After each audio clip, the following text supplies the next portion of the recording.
Magandang araw mga kaibigan. Bigyan natin ngayon ng opinion, reaction itong post ni General Orlando De Leon 1 hour ago, bago pa. Open letter ito kay Secretary Boying Rimulya. Sabi niya, Dear Boying, it's a Saturday night and you know fully well that weekends afford us some time with our drinking buddies. I'm looking forward to a night of booze and raucous discussions on various national issues. That is our pulutan. My problem is, nagpapatulong si General De Leon kay Secretary Boying. My problem is, and I know you are the expert on this, how to connect the killing of Lem Singh, the drug lord who was executed by firing squad, to Duterte.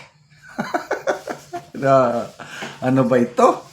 Yung kaninang umaga, post ni Cathy Binag, Magellan's killing linked to Duterte. Ito naman kay General De Leon, yung firing squad kay Lem Singh, ililink kay Duterte. Paano? In 1973, he meaning Lim Singh, he was ordered executed by Marcos Sr. However, my theory is that it was actually FPRRD who ordered it. 1973, second year high school ako nito. Second year going third year. Tandaan ko, meron kaming current events digest. Weekly, na parang newspaper ng mga estudyante. Nandyan yung mga national events. Yan. Tandang-tanda ko dyan, yung firing squad ni Lem Singh. May eng sa gitna eh. Lem Eng Singh. Tandang-tanda ko dyan. It was televised worldwide. Oh. Yun ang ganon katindi ang Marcos Sr. Yung kanyang pagiging strong leader. Firing squad. So problema ni General De Leon, theory lang niya ito. Hindi si Marcos Sr. ang talagang nag-order. It was FPRRD ang talagang utak. The problem is how to connect. Kaya nagpapatulong si General De Leon kay Secretary Boying. Yan ang sinasabi niya dito. May I seek your expert advice on how to find an iota of reason, massage some data, call for a press con, plant some doubt, and cross over the witness to point to PRRD. Your invaluable help on this matter would be much appreciated. I need to win this one.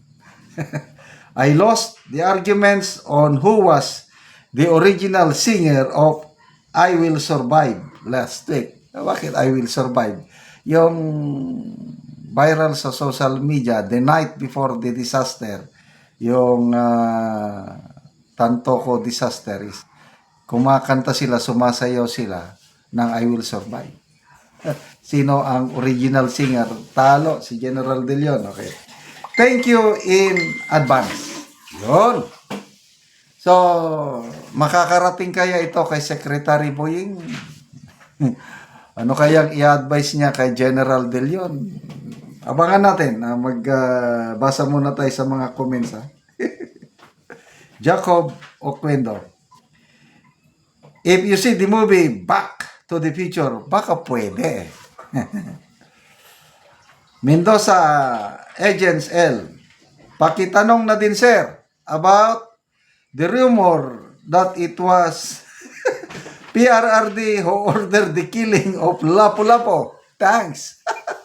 Wala na.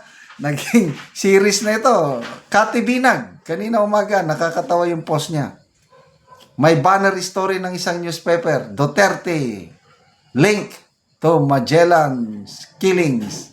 Ito, lapu-lapu na naman. Ito, Almer Tano Sr. Ito, mayroong dyaryo, yan o, post. Basahin natin ha. Exclusive. Duterte behind Ninoy's assassination. Lastik. Sige na lang. konting pampagood vibes na lang ito. Peter Flores Serrano. Hinastag niya si Boyeng Rimulya. I hope you can really help. Nadali mo, sir. Tawa-tawa. Norman ang Saldivar. Ha ha ha ha. Nice one, sir. I love how you put all these words together to come up with a satire as cerebral as this to send across a message to those a cold water on him so he will rouse himself to sanity. Okay, konting seryoso tayo. May post si Dr. Rob Francis kanina na pinost niya si alias Totoy o si Julie Patidungan. In-interview ng Radyo Bombo, sinasabi niya walang kinalaman ang war on drugs ni PRRD doon sa missing sa Bungeros. Ulitin ko ha. Radyo Bombo interview ni alias Totoy. Sinabi niya, inamin niya, walang kinalaman ang war on drugs. So, sino ngayon? Kanino tayo? Ang DOJ Secretary, sinasabi niya, hinahanapan daw nila ng koneksyon. War on drugs, missing sa may koneksyon. Oh. Ang whistleblower, sabi niya, wala. So, ano ba talaga? Speaking of this whistleblower, nakakaawa yung mga dinadawit niya eh. Ang naawa ko kay retired Lieutenant General Jonel Estomo. Kaya nag-issue kagad ng statement si General Estomo na categorically denying yung involvement niya at magsasampa ng kaso laban dito kay alias Totoy. Tama po yun. Kasi madamay ang pamilya ni General Estomo sa pagdawit. Parang hindi ako naniniwala. Okay, so salamat sa inyong pagsubaybay mga kaibigan sa ating channel. Nakakatulong kayo ng malaki sa Tribong Talandig ng Bukidnon. Dahil ang sweldo natin sa channel na ito is pantulong natin sa tribo. Namimigay tayo ng livelihood assistance. Nagpapatanim tayo ngayon ng Arabica coffee. Kanina, yung mga farmers na tinutulungan natin, nag-field trip sila. Binisita nila ang isang existing plantation ng Arabica coffee sa Bukidnon para mas lalo silang matuto. Panoorin natin ang video na ito. Kapi nga 14 na kabulan. Oh, daghan na kayo ginog. Oh, daghan na gyud kayong hinog ana oh. Maharbisan na 14 pa kabulan. Tag 70 ang kilo sa Uy, ingon ani pa. Dili pa siya panitan. 70 ang kilo. Oh, 70 ang kilo kung dili pa manitan. Tanaw, libot gyud ang iyang unod. Daghan og unod. Muni siya gingalan nga kape nga Arabica.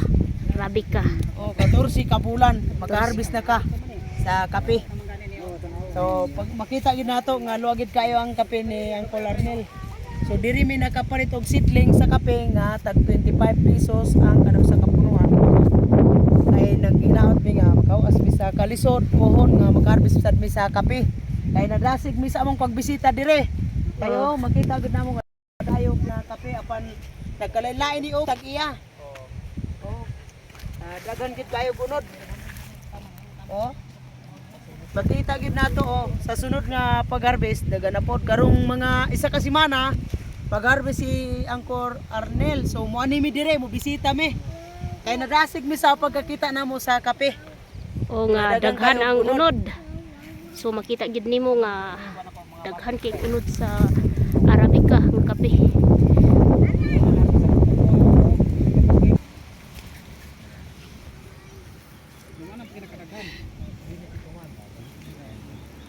Ito